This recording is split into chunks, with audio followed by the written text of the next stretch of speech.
Hello, my name is Braden Collins, and for my contemporary leadership style, I will be examining authentic leadership.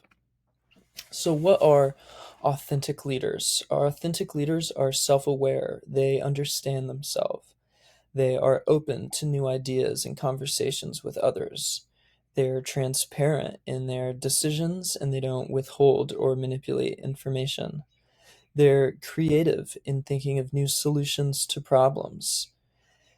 And all of these come together to make a positive working environment for everybody involved in the projects. So let's talk about some of the pros and cons of authentic leadership. We'll start with the pros. It promotes a very positive learning space. It challenges people to take risks and tackle new challenges every day. It also gives meaning in people's work. If people feel like they are doing good things that they can be proud of, they will want to do more work. It also creates a culture of trust in the organization. If people are transparent and everyone is on the same page, then the team will be overwhelmingly cohesive and a wonderful place to work in. Some of the cons of authentic leadership come from what people may think of you as a leader. So, for one, you may be considered a pushover if you are not rigidly enforcing power structures or reward systems such as transactional leaders would do.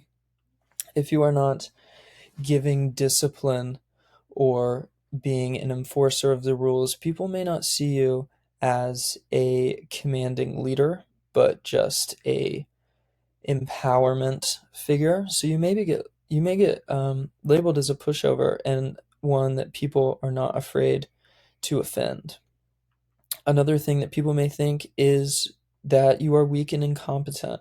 What I mean by this is if you are open with your mistakes and your shortcomings, which all people should be, people may view that as a weakness. And it is very well documented that humans value confidence over actual competence.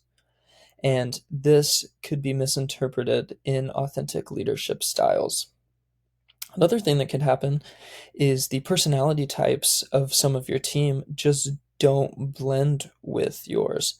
And as an authentic leader, so much of your own personality goes into your management style. People may just not gel with you and they may think that you are too overbearing and you don't let them do their own thing enough. So you may run into interpersonal problems being an authentic leader. Some other characteristics that I believe an authentic leader shows is that they are approachable. They can listen to people, they can offer advice, and they can also just have a good conversation. It's somebody that you're confident talking to. Another one is having a growth mindset, someone that believes that the entire organization should grow together. They're also very hopeful, very encouraging, and they should have a vision for how to overcome problems that arise. The last characteristic I identified is having integrity.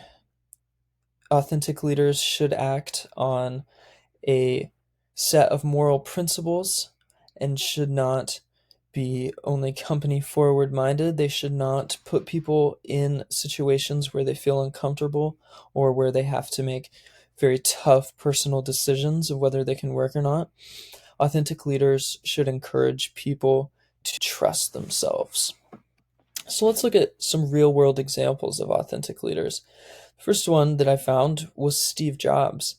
And the lens that I viewed him as an authentic leader was that so much of Apple's growth and so much of his leadership in Apple was based on himself, based on an understanding of himself and how he related to others and how he could collaborate with others.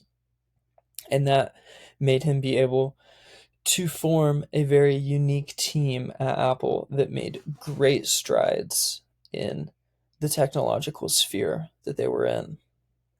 Another example was Howard Schultz of Starbucks, the CEO. He is someone who really values employee health and safety, and not just the cleanliness of the kitchens or things like that, but really making an environment where people feel safe and seen, where people feel supported and feel able to voice their concerns if they have any. That is a perfect example of promoting the values of a workplace that authentic leaders should. And the final example is Mary Barra of General Motors, who, when she took over General Motors, it was very much in a horrible spot. But her MO is being very clear and very open with her team, which gives them a very clear goal to aspire to, and a very clear path, a very realistic path to stick to. So this has been Authentic Leadership. Thank you so much. I hope you've learned something from this, and I can't wait to see the other presentations. Thank you.